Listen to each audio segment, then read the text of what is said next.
Hello friends, welcome back to Siri home thoughts. ఈరోజు మన recipe చాలా తక్కువ టైంలో ఈజీగా చేసుకోగలిగే healthy and tasty rice recipe carrot rice. తక్కువ టైంలో హెల్తీ ఫుడ్ కావాలి అనుకున్నప్పుడు ఇలా క్యారెట్ రైస్ చేసి చూడండి. మీ ఇంట్లోని వాళ్ళందరూ చాలా ఇష్టంగా తింటారు.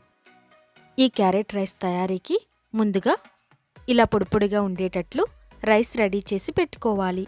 అన్నం వేడిగా ఉన్నప్పుడు 1 టేబుల్ స్పూన్ ఆయిల్ వేసి కలిపితే ఇలా పొడి పొడిగా ఉంటుంది. నేనిక్కడ 1 కప్పు బాస్మతి రైస్ తీసుకున్నానండి. మనం రెగ్యులర్గా తినే ఏ రైస్ అయినా వాడవచ్చు. ఇప్పుడు స్టవ్ ఆన్ చేసి ప్యాన్ పెట్టుకుని దానిలో 2 టేబుల్ స్పూన్స్ వేరుశనగ పప్పులు యాడ్ చేయాలి. స్టవ్ని మీడియం హీట్లో ఉంచి 2 to 3 మినిట్స్ వీటిని డ్రై రోస్ట్ చేయాలి. ఆ తర్వాత దీనిలో 1 టీ స్పూన్ ధనియాలు, 1 టీ స్పూన్ జీలకర్ర యాడ్ చేయాలి. మరొక 1 మినిట్ వీటిని కూడా వేయించిన తర్వాత దీనిలో 2 టీ స్పూన్స్ నువ్వులు యాడ్ చేయాలి. నువ్వులు యాడ్ చేసిన తర్వాత స్టవ్ ఆఫ్ చేయాలి. ఇప్పుడు వీటిని మరొక నిమిషం పాటు వేయించాలి. ప్యాన్కున్న హీట్ నువ్వులు వేయించడానికి సరిపోతుంది.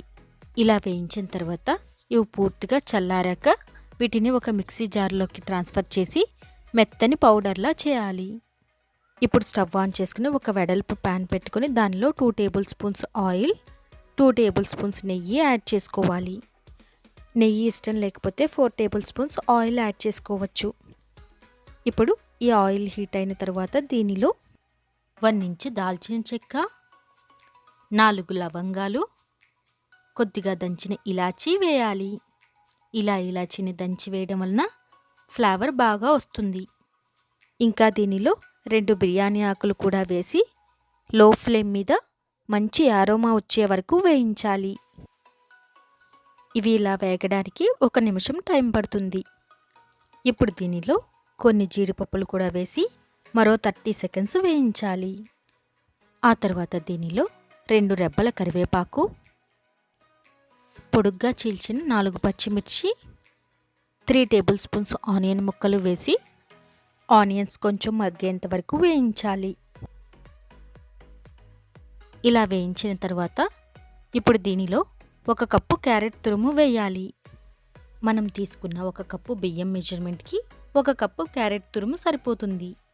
ఇలా యాడ్ చేసిన క్యారెట్ పచ్చివాసన పోయేంత వరకు వేయించాలి. దీనికి 3 నుంచి 4 నిమిషాలు టైం పడుతుంది. ఇలా వేయించిన తర్వాత దీనిలో మన టేస్ట్కి సరిపడినంత సాల్ట్, ఇంకా ముందుగా ఉడికించి పెట్టుకున్న రైస్ వేసి అంతా కలిసేటట్లు మిక్స్ చేయాలి. ఇలా మిక్స్ చేసిన తర్వాత దీనిలో ముందుగా ప్రిపేర్ చేసి పెట్టుకున్న పౌడర్ను కూడా వేసి మరొక్కసారి అంతా కలిసేటట్లు చక్కగా మిక్స్ చేయాలి.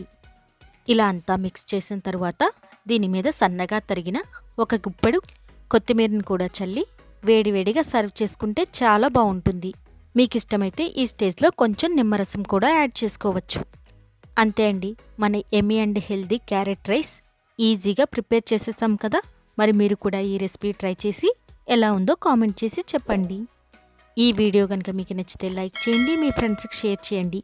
మొదటిసారి ఈ ఛానల్ని చూస్తున్నట్లయితే మరిన్ని హెల్దీ అండ్ ఈజీ రెసిపీస్ కోసం ఈ ఛానల్ను సబ్స్క్రైబ్ చేయడం మర్చిపోవద్దు. Thanks for watching.